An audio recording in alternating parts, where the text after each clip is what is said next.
Oh, hey guys, welcome back to What About This, What About That? Hey guys, welcome to Adventures with Chris. Today we're going to start a fire. So, we have a fireplace insert here, and generally what happens, you wake up most mornings and the fire's gone out. And so what you gotta do is you gotta look in there, you gotta have an essential shovel tool. There's very few tools you need for a fire, but this little shovel's definitely one of them. And you just want to kind of gather the coals up back there. If you look back there, there's some coals. You just want to kind of put them into a pile and take, if you have any wood in there, kind of put it on top of those coals. What you want to do is you want to kind of take the coals and put them into a little pile back there. And as you can see, the coals have been in there, so they're already starting the fire up again. Because I have this dried piece of wood is on top of the coals.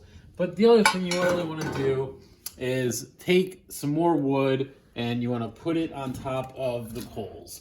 So we're going to stick this back there, and we're just going to kind of stick this, so that it's in direct contact with the coals.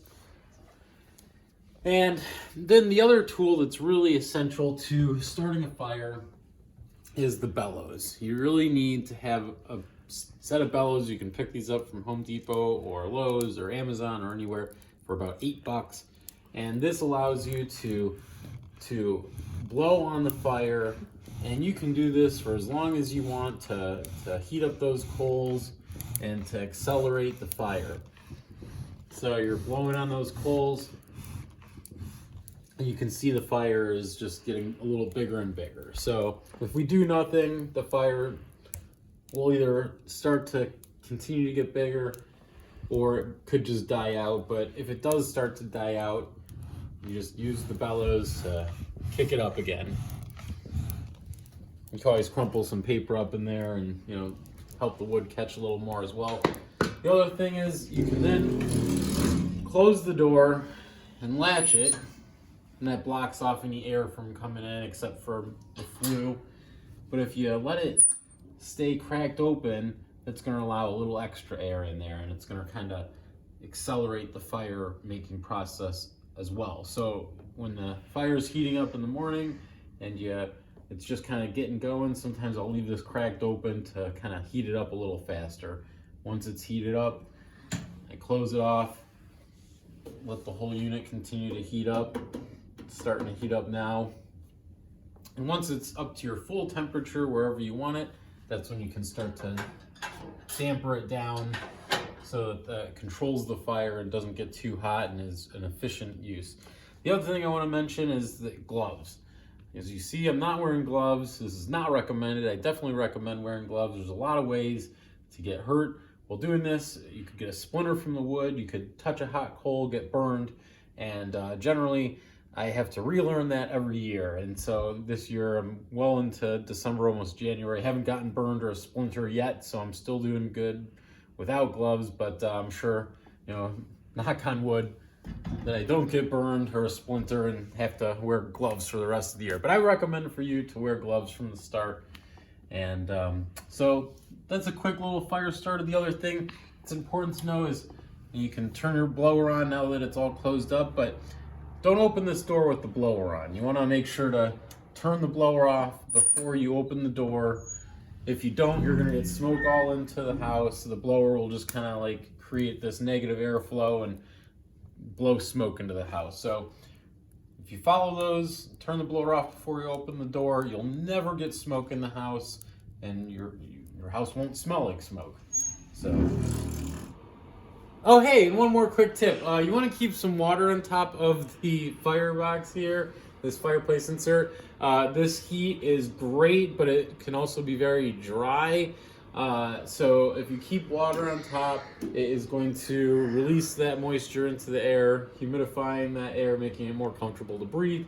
You want to stay up on this, because if you let this water just evaporate completely, the house gets dry fast. So it can be hard to rehydrate that air or rehumidify it. So keep the water full, keep a pot or a pan on there, whatever you want.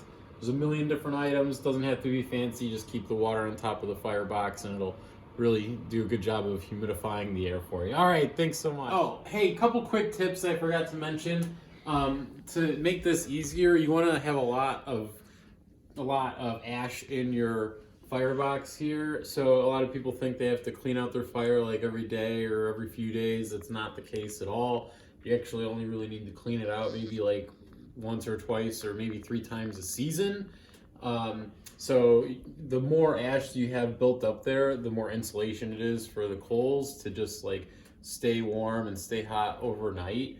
So that's what makes this so much easier. So also you can see that the fire is now definitely going. I added one more log to the top, and you know, it just takes a little bit, a few bellows, you know, keeping this crack on, and you'll see that the fire just starts to like pick up now that I leave this crack open. But as soon as I close it, then it kind of like will slow down and just kind of like burn at a nice even pace. If I leave this open cracked, it's just gonna burn really fast and hot. So again, you know, and you don't want to heat this up too fast.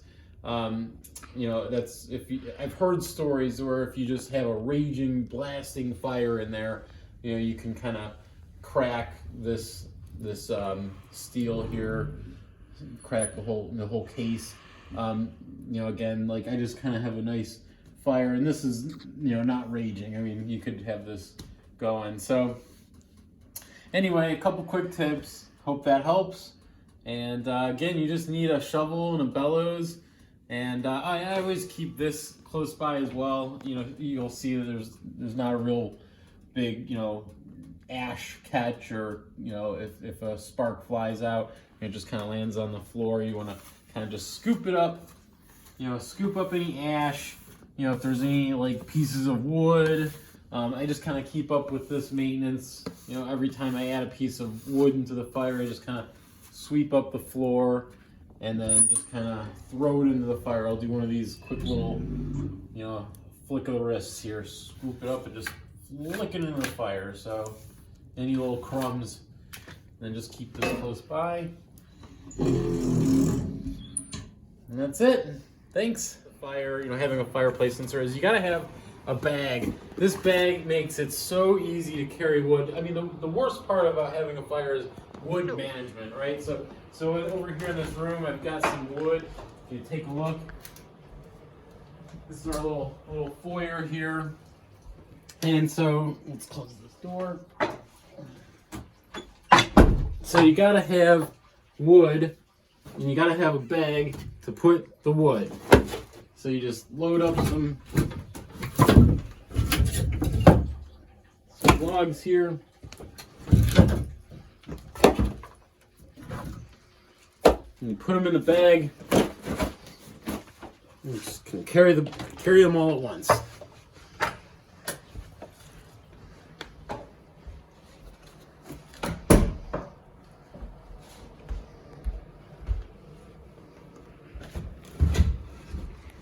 So once you put the bag down, you just load up, keep them in the bag, or, you know, load up if you have a little log stand here.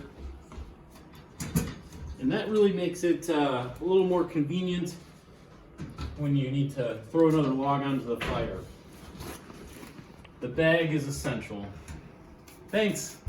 That was just a quick little intro. Let me know what you think. Comments. If I did anything wrong, let me know. I'm sure that other people will have different techniques to start their fires in the morning. Thanks.